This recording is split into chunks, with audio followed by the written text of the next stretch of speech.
Hello students, कैसे हैं आप सभी। आई होप आप सभी काफ़ी अच्छे होंगे। एंड आज से जो है आपके लिए हमारे न्यूज़ चैनल के ऊपर तो थोड़ा सा मैं आपको बेसिक इंट्रोडक्शन बता देता हूँ। स्टार्टली जो वी आर एकेडमी है उसी का ये ऑफिशियल यूट्यूब चैनल है, जिसमें हमने शुरू की है आपके पास साइकोलॉजी की न्यूज़ सीरीज़, जिसमें सॉरी, जो साइकोलॉजी का कंप्लीट सिलेबस है वो आपको यहाँ पे प्रोवाइड होगा। आज थोड़ा सा गले में दिक्कत है तो हो सकता है बीच में आपको थोड़ी बहुत रुकावट देखने को मिले, लेकिन कंटेंट के साथ कोई भी कॉम्प्रोमाइज़ नहीं होगा। क्लियर? तो चलिए ज़्यादा टाइम आपका नहीं लेंगे। चैनल के ऊपर न्यू है तो चैनल को सब्सक्राइब जरूर कीजिएगा। कमेंट करके हमें ज़रूर बताइए कि आपको सेशन कैसा लगा। तो देखिए हमारा टॉपिक क्या है आपके पास, साइकोलॉजी। ये टॉपिक है हमारा साइकोलॉजी। ये पीडीएफ फाइल आपको एज इट इज़ नोट्स की फॉर्म में अवेलेबल होगी। लिंक आपको डिस्क्रिप्शन में मिल जाएगा, या फिर आप वी आर अकेडमी की एप्लीकेशन को डाउनलोड करके इस पीडीएफ फाइल को वहाँ से डाउनलोड कर सकते हैं। जितने भी आने वाले सेशंस होंगे उन सभी की पीडीएफ फाइल जो है आपको एप्लीकेशन में जो है ऑन द स्पॉट वहाँ पे मिल जाया करेगी। तो आप डायरेक्टली वी आर अकेडमी की एप्लीकेशन से भी कर सकते हैं। लिंक आपको डिस्क्रिप्शन में मिल जाएंगे उन सभी के। ओके। एंड हम बात करेंगे आपके पास साइकोलॉजी की। तो देखिए, हम कभी भी किसी चीज़ को पढ़ते हैं तो उसको पढ़ने का मोटिव क्या है, यानी सबसे पहले हमारे पास बातें आती है एम की। क्योंकि देखो, आप भी पढ़ रहे हो साइकोलॉजी क्योंकि आपको टीचर बनना है, या आपको कोई टेस्ट निकालना है जिसमें साइकोलॉजी आती है, या आपका इंटरेस्ट बहुत ज़्यादा है, यानी आपका कोई ना कोई एम तो है ना, आपका कोई ना कोई एम तो है। इट मीन्स साइकोलॉजी बेसिकली किस चीज़ से रिगार्डिंग है। जैसे आप केमिस्ट्री पढ़ते हो, कुछ एग्जांपल्स के साथ हम चलेंगे। जैसे मान लो आप केमिस्ट्री पढ़ते हो तो आपको पता है केमिस्ट्री में आप फिजिकल एंड जो केमिकल कंपोजिशन होती है किसी भी सब्सटेंस की उसको पढ़ते हो। अगर आप फिजिक्स पढ़ रहे हो तो फिजिक्स में आप फिजिकल फिनोमेनास को स्टडी करते हो। अगर आप मैथमेटिक्स पढ़ रहे हो तो आप उसमें लॉजिकल रीजनिंग मैथमेटिकल प्रॉब्लम को सॉल्व कर रहे हो। क्लियर? यानी एक कारण है। उसी तरह से साइकोलॉजी को पढ़ने का कारण क्या है, वो इसी के जो वर्ड है इसी में आपके पास जो वो छुपा हुआ है। जो साइकोलॉजी वर्ड है आपके पास वो कहाँ से निकला है, आपके पास एक ग्रीक वर्ड से। कहाँ से आपके पास साइकोलॉजी ग्रीक वर्ड से निकला है। ग्रीक में आपके पास जो आप देखते हो या तो लैटिन वर्ड से बहुत वर्ड आते हैं या ग्रीक से आते हैं। तो ये वर्ड आपके पास कहाँ से निकला है, ग्रीक से निकला है, जो साइकोलॉजी वर्ड है। तो दो वर्ड से आपके पास मिलकर बना हुआ है, साइकी एंड लोगस। किससे? साइकी एंड लोगस, दो वर्ड से मिलकर आपके पास ये बना हुआ है, जिसमें साइकी का जो मीनिंग होता है वो होता है आपके पास सोल। क्या मीनिंग होता है इसका आपके पास? सोल। अब सोल आपको पता है दिखती नहीं है। क्लियर? दिखती नहीं है। और जो लोगस इसका मतलब होता है आपके पास साइंस। साइंस क्या है? कारण, यानी साइंस, या आप इसको कह सकते हो study of a subject. Science या स्टडी ऑफ अ सब्जेक्ट करके जो आप इसको रिप्रेजेंट करते हो। इसका क्या मतलब है आपके पास कि साइकोलॉजी क्या है? That is the study of soul, study of mind, study of behaviour. इसी तरह से आप रिप्रेजेंट करते हो। अब एक पर्सन के बिहेवियर को क्या एग्जामिन करना इतना इजी है? नहीं ना। जैसे मान लीजिए आप कहते हो कि मैं इस पर्सन को बहुत अच्छे से जानता हूं, लेकिन क्या आप उसको उतने अच्छे से जानते हो? आप देखते हो कभी वो किसी तरह से रिएक्ट कर रहा है, कभी वो यानी चेंज कर रहा है, वो है ना, वो चेंज कर रहा है। जो ह्यूमन है उसका बिहेवियर जो वो वेरी कर जाता है। यानी जब भी स्टडी करना है तो जो साइंस तो एक रीजन के बेसिस के ऊपर चलती है। एक कॉन्सेप्ट एक बार बन गया तो वो हमेशा उसी तरह से वर्क करेगा, है ना। तो साइंस तो यही कहती है कि अगर इसका ये कारण है, जैसे मान लो गुस्सा आ रहा है तो हो सकता है आपको किसी ने चोट पहुंचाई हो, लेकिन गुस्सा आने के और भी बहुत से कारण हो सकते हैं। यानी एक डायनेमिक पर्सनैलिटी को रिप्रेजेंट करता है। किस चीज को रिप्रेजेंट करते हैं आपके पास? डायनेमिक पर्सनैलिटी को। तो इसमें जो मेन चीज है वो आते हैं आपके पास मेन एक्सपीरियंस। ठीक है? क्या टर्म आती है आपके पास? एक्सपीरियंस।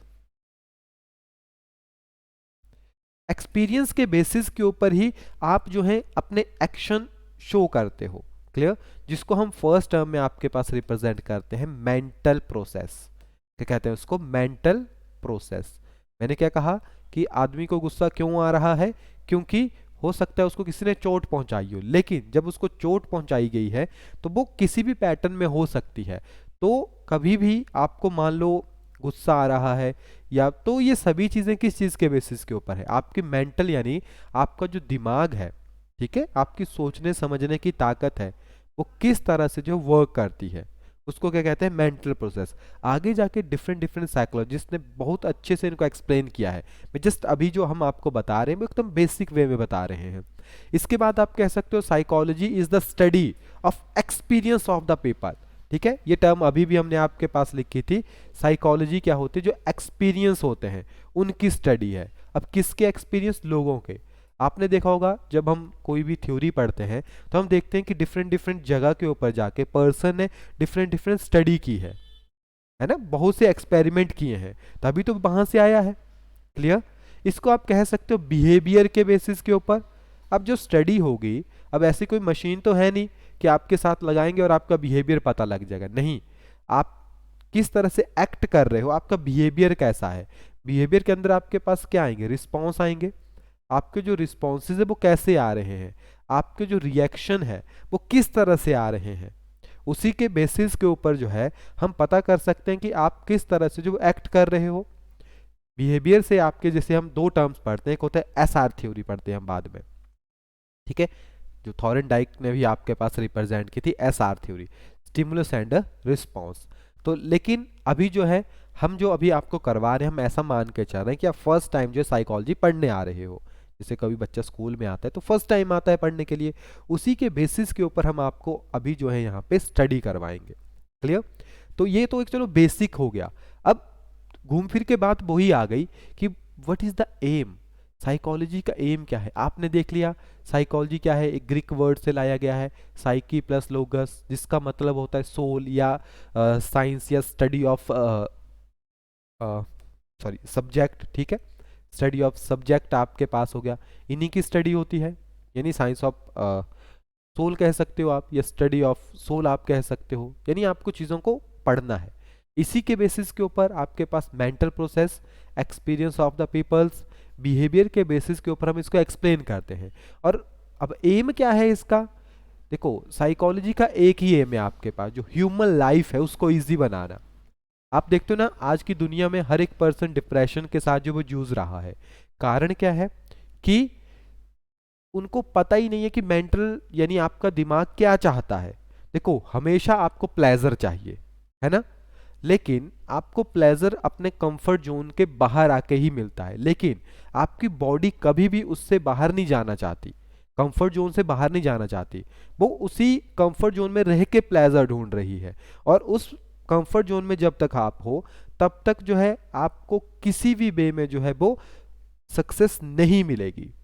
क्लियर। तो ये बहुत इंपॉर्टेंट टर्म है आपके पास। क्लियर।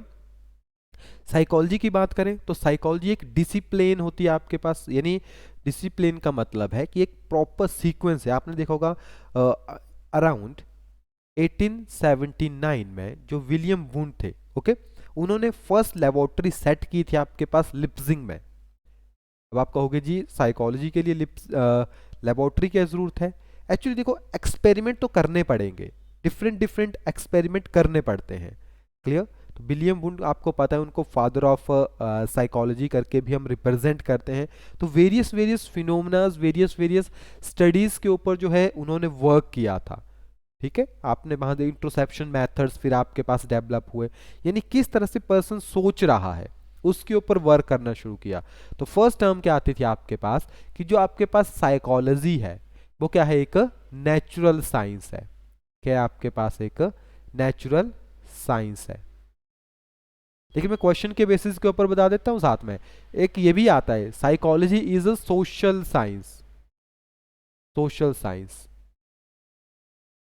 ये क्वेश्चन आता है और पूछ लिया जाएगा साइकोलॉजी क्या है, दोनों ही ऑप्शन होंगे, फिर आप कहोगे यार दोनों ही सही हैं, अब किसके ऊपर करते हैं।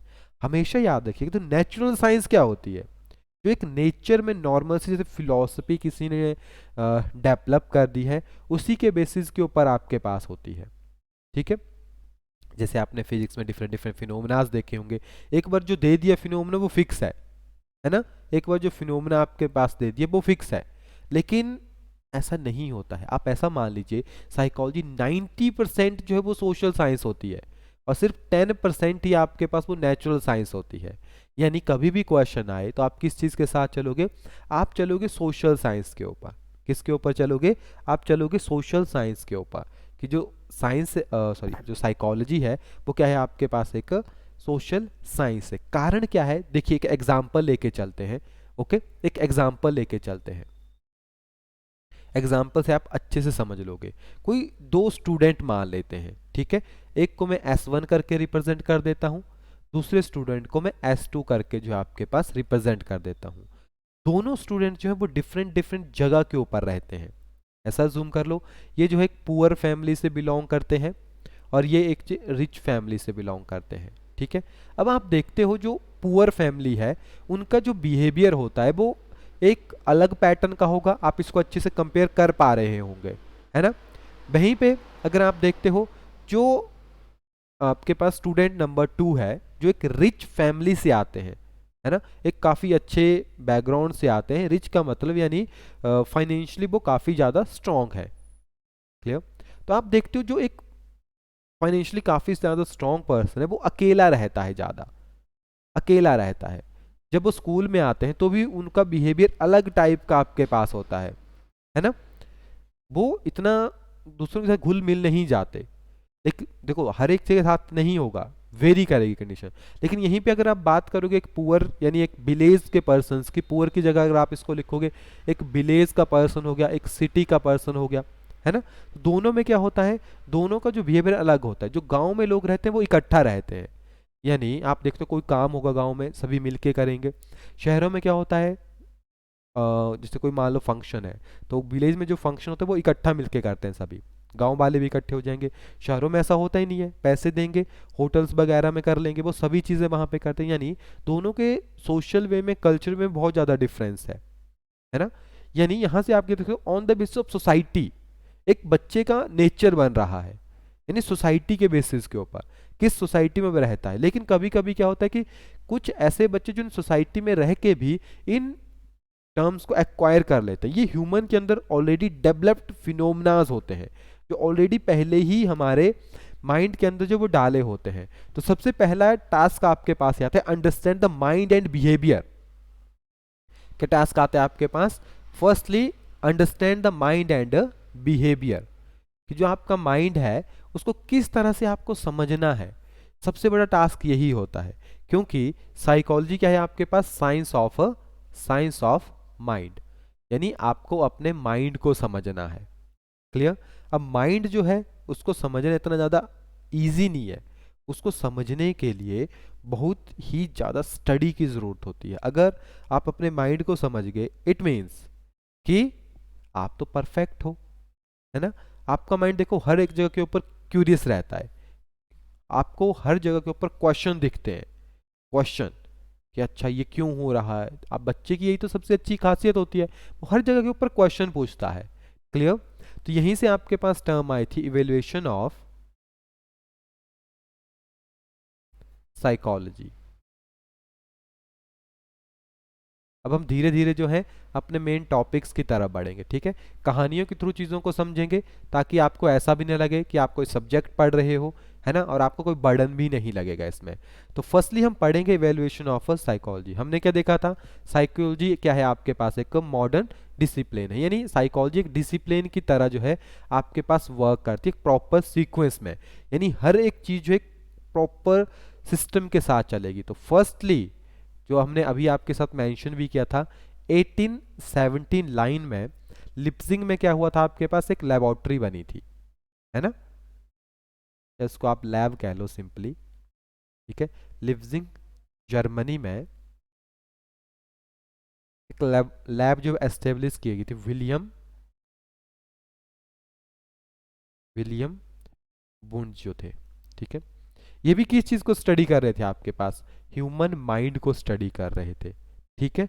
इनका ज्यादा इंटरेस्ट जो था वो था कॉन्शियसनेस एक्सपीरियंस के ऊपर।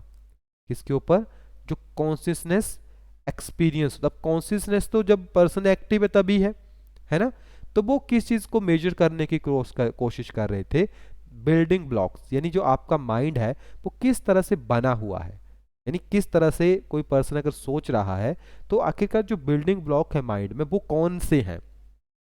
तो यहीं से इन्होंने एक टर्म आपके पास निकाली थी, इंट्रोसेप्शन मेथड, है ना। In with the help of इंट्रोसेप्शन,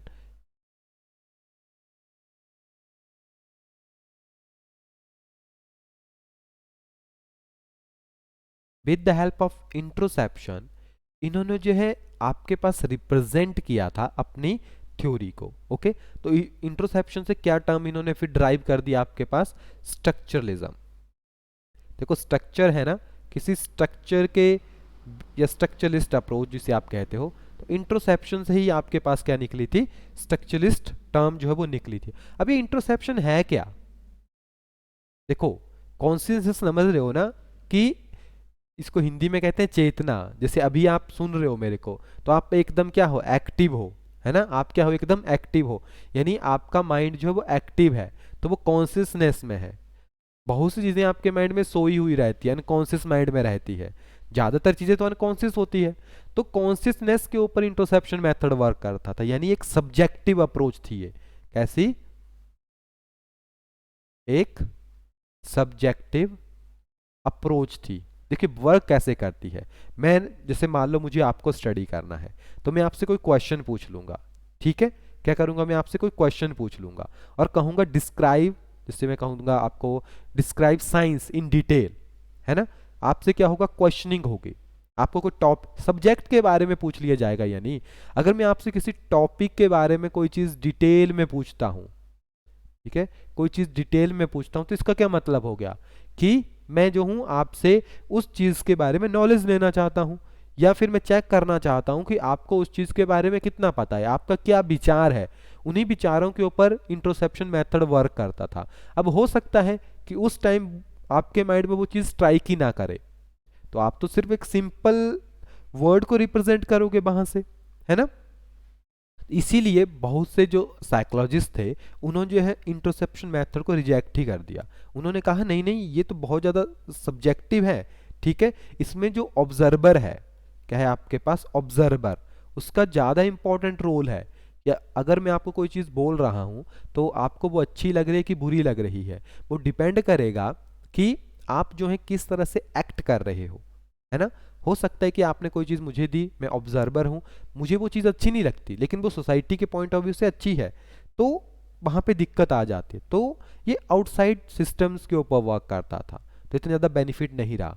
secondly फिर आपके पास एक और अमेरिकन साइकोलॉजिस्ट थे आपके पास, जिनको फादर ऑफ अमेरिकन साइकोलॉजी भी आपके पास कहा जाता है।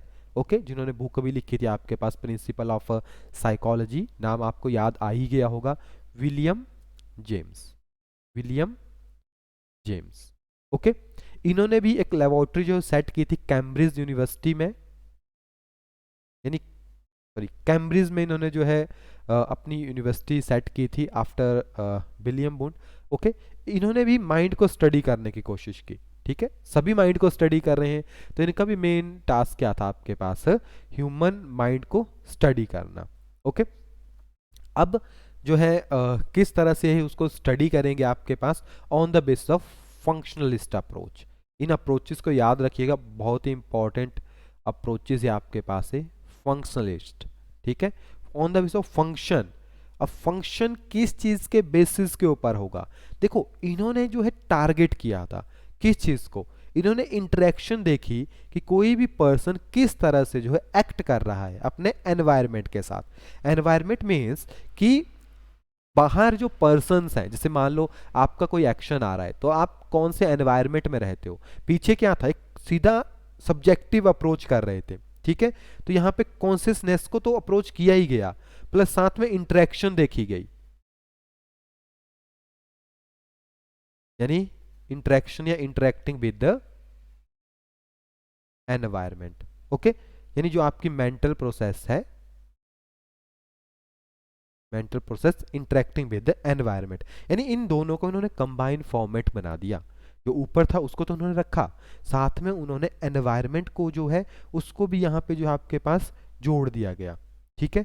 एंड ये जो है काफ़ी इन्फ्लुएंस थे जो आपके पास विलियम जेम्स थे, जो जॉन डीवे हैं। ओके, एंड जो जॉन डीबे हैं, इन्होंने जो उनकी अप्रोचेस थी on the base of human, वो भी काफ़ी उन्होंने वहाँ से एक्सेप्ट की हुई थी। क्लियर। इसके बाद और ज़्यादा आपके पास टर्म्स डेवलप हुई, तो इन अर्ली 20th सेंचुरी में जो है आपके पास आए थे गेस्टल साइकोलॉजिस्ट, गेस्टल्स साइकोलॉजिस्ट। ठीक है, यहाँ से क्वेश्चन बनता है, जैसे इन्होंने थोड़ी थोड़ी टर्म्स आपके पास रिप्रेजेंट की थी, जिससे आप जैसे होल टर्म रिप्रेजेंट करते हो, ऑफ कहते हो, फिर आप उसको फ्रॉम कहते हो, है ना, ये क्वेश्चन भी आ जाता है। तो ये इन सभी की टर्म है, गेस्टल्स के मीनिंग है, मतलब कि ये आपके साथ या कि किस चीज़ के साथ डील कर रहे हैं आपके पास। ये स्पेशली जो है आपके पास डील करते हैं एक कंबाइंड सिस्टम के साथ। क्लियर। ये बेसिकली जो स्ट्रक्चरलिस्ट अप्रोच थी विलियम जेम्स की, उसके ऊपर जो विलियम बुंट की, उसके ऊपर इन्होंने अपना रिएक्शन जो है वो दिया था। इन्होंने कंबाइन स्टडी करते थे। ठीक है, पर्सन का चाहे एक्सपीरियंस हो गया, उन चीज़ों को इकट्ठा करके जो है मेनली मानते थे कि हमें इन दोनों को इकट्ठा स्टडी करना है। क्लियर। ठीक है। एंड इसके बाद जो नेक्स्ट हमारे पास आए थे, that is a fourth one, behaviourist approach. ठीक है, स्ट्रक्चरलिज्म के बाद जो नेक्स्ट अप्रोच थी आपके पास क्या होती, बिहेवियरिज्म।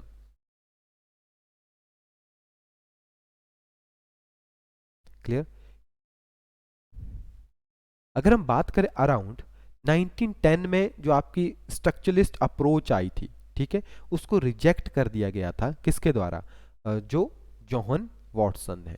ओके, जॉन वॉटसन जो है, इन्होंने क्या कर दिया था, सब्जेक्टिव कॉन्सेप्ट जो था, कौन सा, जो सब्जेक्टिव कॉन्सेप्ट था, उसको रिजेक्ट कर दिया, रिजेक्ट कर दिया कि ये सही नहीं है, ये गलत है। ठीक है, आप माइंड को ऑब्जर्व भी नहीं कर सकते, ना ही आप उसको जो है वो मेजर कर सकते हो, ये पॉसिबल ही नहीं है। ओके, हाँ, आप उसके बारे में जजमेंट कर सकते हो आगे से, ठीक है, जजमेंट कर सकते हो, लेकिन आप जो है देखो बिहेवियर है, तो on the base of behaviour तो आप चीज़ों को बता पा रहे हो, लेकिन आप कभी भी जो है उसको डिटेल में स्टडी नहीं कर सकते, है ना। तो उन्होंने डिफाइन किया था दैट इज द बिहेवियर और रिस्पॉन्स के बेसिस के ऊपर। अब रिस्पॉन्स तो वही आ गया ना आपके पास, SR theory, stimulus and response के बेसिस के ऊपर जो है पर्सन को क्या वहां से मिल रहा है, किस तरह से वो रिस्पॉन्स कर रहा है, यानी बिहेवियर उसी के बेसिस के ऊपर वर्क करेगा। क्लियर। इसके बाद छोटी छोटी अप्रोचेज हमारे पास आई थी, जैसे साइको एनालिसिस अप्रोचेज आपके पास हो गई। ठीक है, फिर आपके पास ह्यूमनिस्ट अप्रोच हो गई, जो ह्यूमैनिटी की बात का आपके पास करते हैं। ठीक है, ह्यूमनिस्ट पर्सपेक्टिव आपके पास हो गया। फिर आपके पास जैसे कोग्निटिव पर्सपेक्टिव हो गया, कोग्निटिव पर्सपेक्टिव हो गया, कंस्ट्रक्टिविज्म हो गया। अब कोग्निशन ही आपके पास कंस्ट्रक्टिविज्म है, जैसे आपने पढ़ा होगा, जीन प्याजे हो गए, वाइगॉस्काई हो गए, ये सारे कंस्ट्रक्टिविज्म को अप्रोच करते थे, यानी यहीं से चीज़ों को समझना है ना, किस तरह से आपके पास ये सभी चीज़ें वर्क करेगी, यहीं से इन चीज़ों को समझना है। तो आज का जो लेक्चर है वो एक बेसिक लेक्चर है, अभी हम कोई पर्टिकुलर थ्योरीज के ऊपर नहीं चल रहे हैं। अभी तो हम देख रहे हैं कि साइकोलॉजी जब डेवलप हुई थी तो वो किस तरह से हुई, कौन कौन से पर्सन्स थे जिन्होंने वहाँ पे अपना रोल निभाया। इसमें और भी बहुत से साइकोलॉजिस्ट हैं, क्योंकि ऐसा थोड़ी है कि अगर अमेरिका में कोई काम हो रहा है तो वो ऑन द स्पॉट वहीं पे हो रहा है, हर एक जगह के ऊपर कोई ना कोई एक्टिविटी प्रोसीड होती है, लेकिन it take some time, time लगता है बाहर आने के लिए। तो किस तरह से उसको इकट्ठा करेंगे, तो अभी तो हमने एक बेसिक टर्म्स आपके पास देखी, इसके बाद हम आपके पास और आगे जाएंगे, जैसे ब्रांचेस में बात करेंगे, फिर वन बाय वन करके, जैसे हमारे पास और भी डिफरेंट टर्म्स होती है, कोग्निटिव डेवलपमेंट की थ्योरीज हो गई, फिर वन बाय वन करके उन सभी थ्योरीज को डिटेल में आपके पास जो यहाँ पे लेके आएंगे। चलिए, तो आई होप आज का ये लेक्चर आपको अच्छा लगा होगा। कोई कमी अगर आपको लगती है तो आप हमें मेंशन कर सकते हैं कमेंट सेक्शन में। कोशिश की जाएगी कि नेक्स्ट जो क्लासेस होगी उनमें उन कमियों को रिकवर किया जा सके, और कोशिश करेंगे कि हर बार आपके लिए कुछ एमसीक्यू क्वेश्चन भी लेके आए नेक्स्ट सेशन से, ताकि आप साथ साथ में जो है उनको कवर कर सकें। चलिए, तो मिलते हैं नेक्स्ट क्लास में, तब तक के लिए thank you and have a nice day.